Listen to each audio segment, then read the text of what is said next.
stock price indices, and we looked at a measure of household borrowing.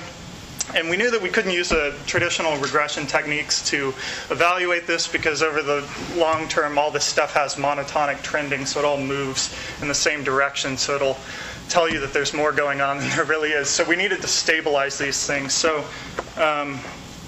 we created stationary models by taking first differences of all the series, auto-regressing them on themselves. I know I'm probably, I don't even know what I'm talking about. But no, so we did auto-regressions on all the series, and then we captured all those random error terms that are left over after you do the auto-regressions. And we cross-correlated them with each other to see if there was something going on between all this stuff over the last 100 years. And so what we found is this. I'm not going to go through it all, but just to highlight a couple of the things we found. If you look in the middle, you'll see household debt per capita, and then on the right side, top 0.1% income share.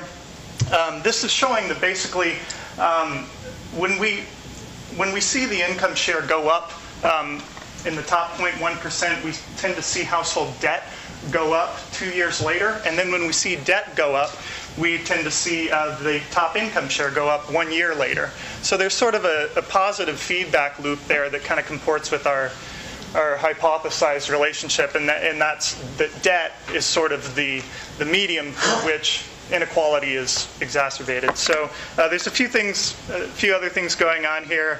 Top income share, we can see every time it goes up, 2 years later, 5 years later, 8 or 19 years later, the Dow Jones goes down.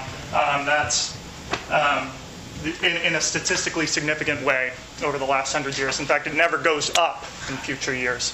So we also see a lot of two-way causation here, though. The market is acting on the income share held by the top, which is intuitive.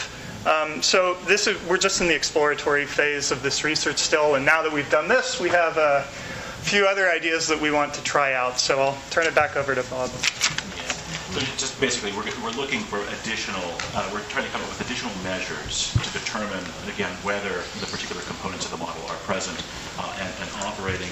And a couple of ideas are, first of all, if we can substantiate the proposition that the wealthy investors, that the increasingly wealthy people, are indeed investing in some of the consumer debt products and mortgage debt products themselves. Anecdotally, that's clearly the case, but if we can start verifying that with the numbers, sometimes hard to get some of the data because a lot of it's proprietary, but we think we're going to get it, and we think we can show that.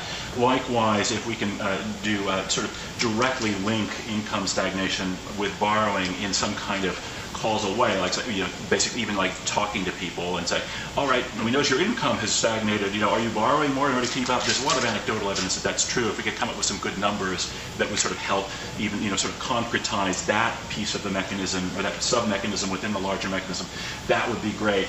Looking for evidence that regulators and legislators consciously go ahead and decide to favor certain new kinds of consumer debt product and mortgage debt product in order to keep a consumer debt alive. There's lots of anecdotal evidence on that, for example. I mean, even in speeches by Alan Greenspan. And finally, evidence of capture is good to find, but there's a lot of that, and of course a lot of it has been reported. Any suggestions that anybody has for additional bits of data sets that we might look at in order to sort of corroborate the presence of sub-mechanisms, some of the sub-mechanisms implied by the larger mechanism, would be more than welcome. And the paper is up on SSRN if anybody wants to sort of look at it in full. I think it's, what is it now, like 30 pages.